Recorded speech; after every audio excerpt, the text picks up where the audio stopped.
Psycho-Cybernetics.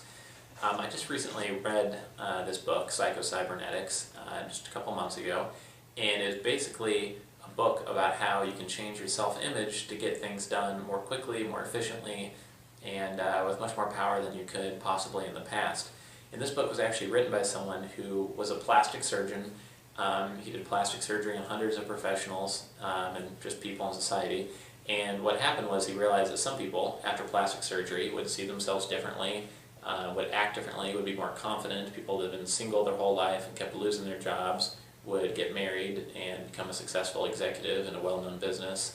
Other people, though, would get the same type or level of plastic surgery, and they would feel the same afterwards. They'd think that they even look the same, and their self-esteem hadn't changed, their confidence hadn't changed, and their life didn't change as a result. And what he realized was that lots of people needed kind of more of a reframing of who they are and their self-image and how they saw themselves, more than they did actually a physical change. Oftentimes, the changes in their physical appearance were small, but to them, it could be large enough to totally change their self-image and change the results they got in life. So what I want to do today is give you 4 takeaways from this book. I really recommend reading this book or listening to the audio program if you can. There's a recent version updated by Dan Kennedy, which is great. I got that version in audio CD format, and it was really great. The 4 lessons are: 1, realize that whatever image you have of yourself, you'll constantly act in ways that preserve that self-image. If you see yourself as shy, you're going to be shy when you go out networking, you're going to be shy about promoting yourself.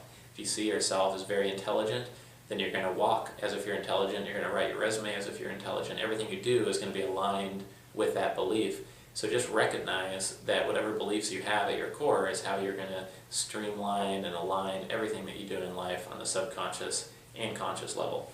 Second, control your inputs. We have another video on the same topic, but just real quick, all of the inputs that go into your brain, everything you perceive and you sense, is going to be integrated into who you are and who you become next. So they say that the people you hang out with and the books you read form who you become over the next 2 years, but really it's more than that. It's the media you consume, the newspapers, the magazines, the TV, the movies, the phone conversations you have, the internet news articles you read, the emails you read, everything that you inject into your brain, gets turned around with your emotions and your goals and your education and your background and your genetics, and then out comes the results. So the more you can control your inputs, the more that you'll improve the quality of your outputs. The third takeaway from this book is to focus on your end goal. Lots of times people get hung up and they don't want to start a process because even though they want to get to Z, they don't know how to complete B and C. They only know step A. But in this book, the author explains that if you focus on the goal and putting your subconscious to work on meeting that goal, that eventually you'll find a way to get there. If you just start doing the work, you'll find your way, down the path to meet that goal over time. So the important thing is just to get started, set a concrete goal, and focus on that end goal. And then the last tip from the book is actually something I just hinted to a minute ago, and that is to allow your subconscious to do all the heavy lifting in terms of navigating your goals and getting to where you want to go. If it's your career goal to make $100,000 in 5 years, or if it's your business goal to have your business making $1 million a year in 3 years, either way you need to have a very concrete goal and then tell your subconscious to start working on that goal. How are you going to get there?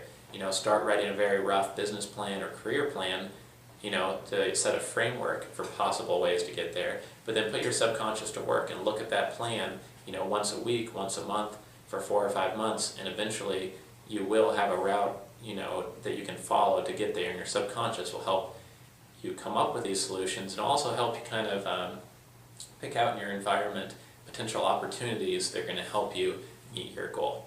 So the key takeaway from this video is that if you really focus on a concrete goal, you can put your subconscious to work, and with less effort, you can actually meet your goals more quickly. So thank you for joining us today. Once again, this is businesstraining.com, where you can double your qualifications and increase your compensation.